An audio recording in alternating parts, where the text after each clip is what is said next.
Saudara, performa timnas Indonesia di kualifikasi Piala Dunia membawa skuad Garuda naik ke peringkat 125 FIFA. Kenaikan peringkat ini diraih Indonesia setelah menekuk Arab Saudi 2-0 pada laga lanjutan di putaran ketiga kualifikasi Piala Dunia 2026 zona Asia. Kemenangan itu diraih skuad Garuda atas The Green Falcons, Saudi, pada matchday ke-6 grup C yang digelar di Stadion Utama Gelora Bung Karno, Jakarta pada 19 November lalu.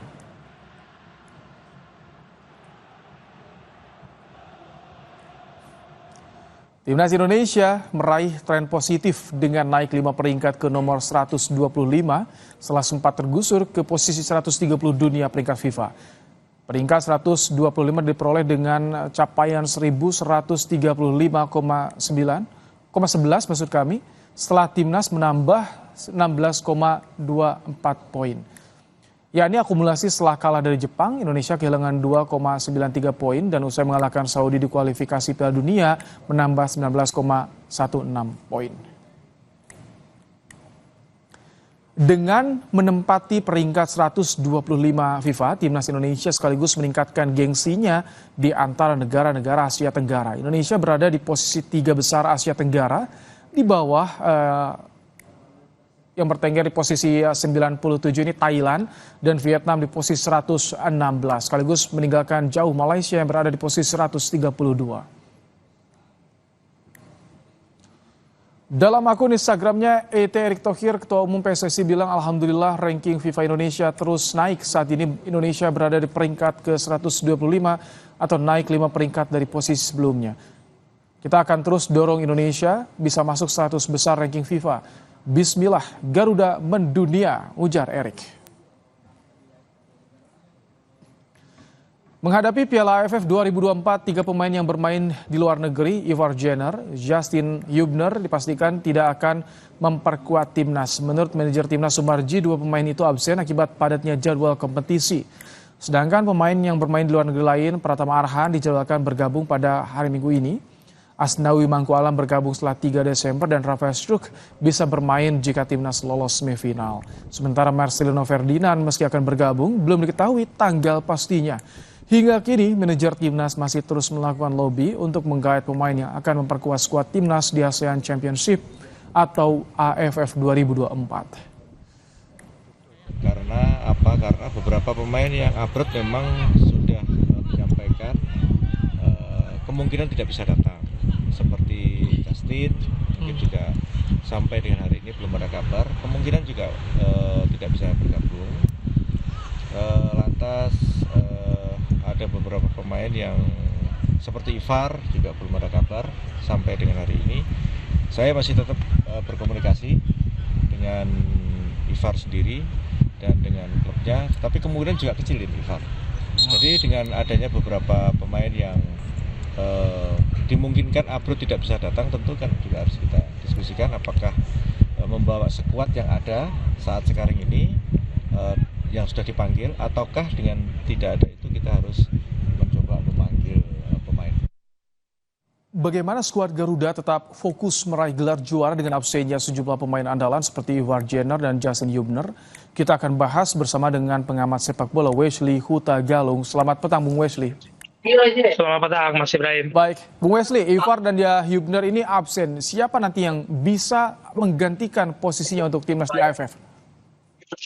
Ya, ini menjadi sebuah penantian bagi kita ya Mas Ibrahim, karena selama ini kita melihat tim nasional kita dengan sejumlah nama-nama yang datang dari Eropa, dan kini tiba-tiba kita harus melihat wajah-wajah baru yang mungkin jarang kita lihat di nasional. Bahkan level ada 3 pemain yang level usia pun belum pernah dipanggil tim nasional ya, termasuk Obed dari PSBS Biak itu.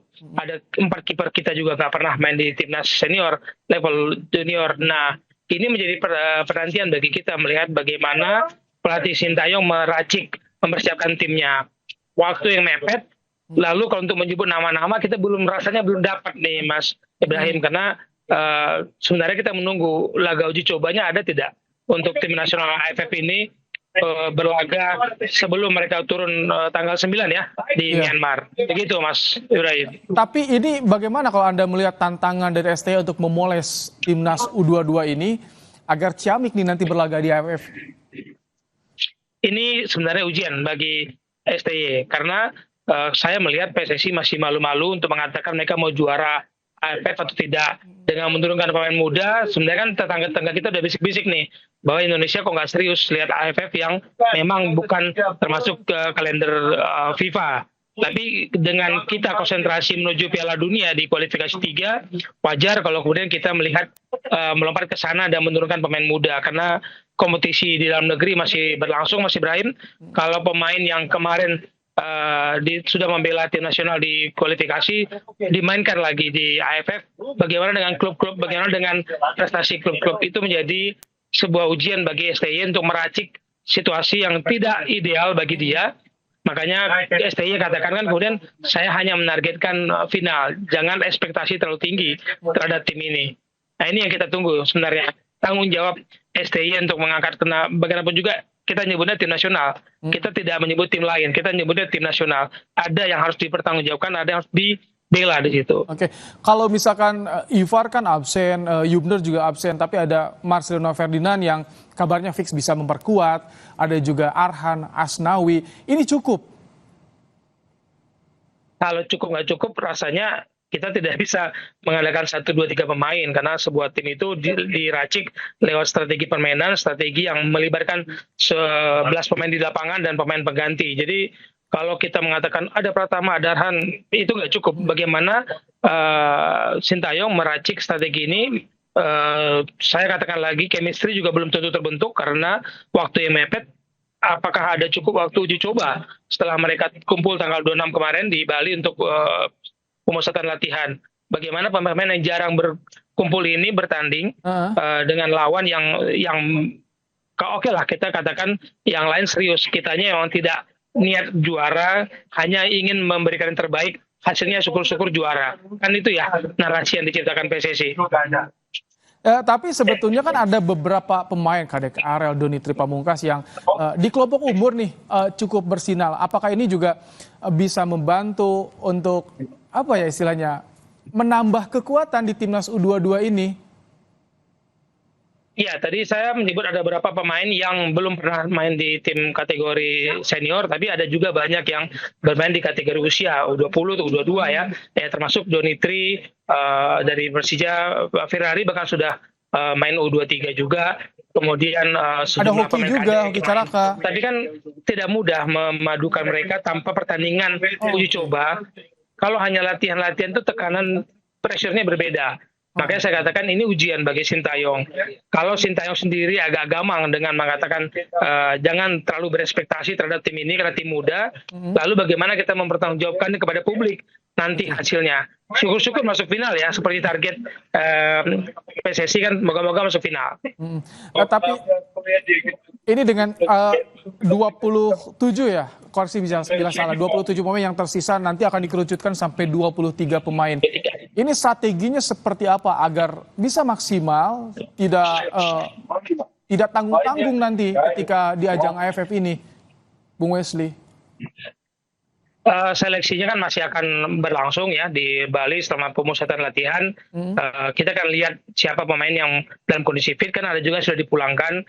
Pasti ada kondisi pemain yang tidak fit. Tapi kalau mencari 23, ya sesuai nggak dengan skema permainan diinginkan oleh Sintayong. Itu kuncinya, Mas Ibrahim. Jadi tim ini dibentuk bukan karena individu, tapi pemain yang cocok dengan game plan, dengan strategi pelatih. Itulah yang akan dipilih 23 pemain nanti. Oke. Biasanya kalau ketika waktu mepet seperti ini, Bung Wesley, dengan menurunkan pemain muda, lawannya nanti senior ini. Apa yang jadi catatannya, apa yang harus jadi fokus tim pelatih nih, agar mereka bisa setara nanti dengan lawan-lawannya? Bagi saya ini momentum, Mas Ibrahim, bahwa momentum untuk menunjukkan bahwa pemain-pemain yang ada yang selama ini mungkin tidak terlihat, tidak mendapat kesempatan untuk membela tim nasional, ini momentum untuk menunjukkan bahwa kualitas mereka tidak kalah dari yang lain. Kualitas pembinaan sepak bola kita bisa bersaing dan bisa dipercaya. Ini momentum. Bisa nggak momentum itu dijaga, dipercaya oleh pemain-pemain saat ini? Bagi saya tekanannya di situ, momentum untuk pemain-pemain yang belum pernah membela tim nasional, belum pernah dipanggil tim nasional senior, atau bahkan ada 3 pemain yang belum pernah dipanggil untuk kategori usia manapun di tim senior. Jadi momentum bagi produk pembinaan dalam negeri untuk memperlihatkan bahwa kita tidak terlalu ketinggalan lah dengan teman-teman saudara kita yang produknya, fondasi sepak bolanya dari Eropa sana. Oke, bicara soal momentum, karena saat ini juga momentum bagi timnas kita ketika tembus peringkat 125 FIFA, dan saat ini kita akan berlaga di AFF, tidak masuk kalender FIFA. Tapi bagaimana untuk menjaga momentum ini, Bung Wesley? Iya, momentum peringkat pasti kita sambil gembira, kita nomor 3 meskipun masih di bawah 100 ya. Thailand sudah di bawah 100, tapi kita dengan 6 kali final, Mas Ibrahim, kita belum pernah juara. Bahkan Malaysia pernah 1 kali juara, Singapura 4 kali juara, Thailand itu rajanya Asia Tenggara. Masa sih kita nggak ingin juara? Kapan lagi? Kalau kita menyebut kita sekarang sedang dalam kondisi membaik, pembangunan sepak bolanya, benarkah kita tidak mau juara AFF dengan amunisi yang berbeda, amunisi yang muda? Kalau saya sih pinginnya ayo kita juara dengan segala cara. Anak muda yang dipanggil ya harus punya ambisi untuk juara. Oke, harus ada ambisi yang juara. Terima kasih Bung Wesley Huta Galung, pengamat sepak bola, telah bergabung di Kompas Petang sore hari ini. Usai jeda saudara, mantan Ketua KPK Firly Bahuri 2 kali absen dari pemeriksaan sebagai tersangka dugaan pemerasan mantan mentan Syahrul Yassin Limpo. Penyidik Polda Metro Jaya mempertimbangkan kemungkinan upaya penjemputan paksa. Perbincangannya kami hadirkan usai jeda.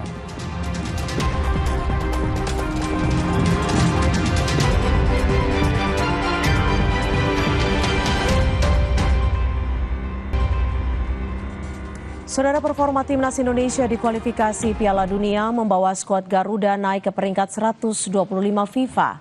Kenaikan peringkat ini diraih Indonesia setelah menekuk Arab Saudi 2-0 pada laga lanjutan di putaran ketiga kualifikasi Piala Dunia 2026 zona Asia. Kemenangan itu diraih skuad Garuda atas The Green Falcon Saudi pada matchday ke-6 grup C yang digelar di Stadion Utama GBK Jakarta 19 November lalu. Dalam akun Instagramnya, Erick Thohir kepada Ketua Umum PSSI bilang, Alhamdulillah ranking FIFA Indonesia terus naik. Saat ini Indonesia berada di peringkat ke-125 atau naik 5 peringkat dari posisi sebelumnya. Kita akan terus dorong Indonesia bisa masuk 100 besar ranking FIFA. Bismillah, Garuda mendunia, ujar Erick.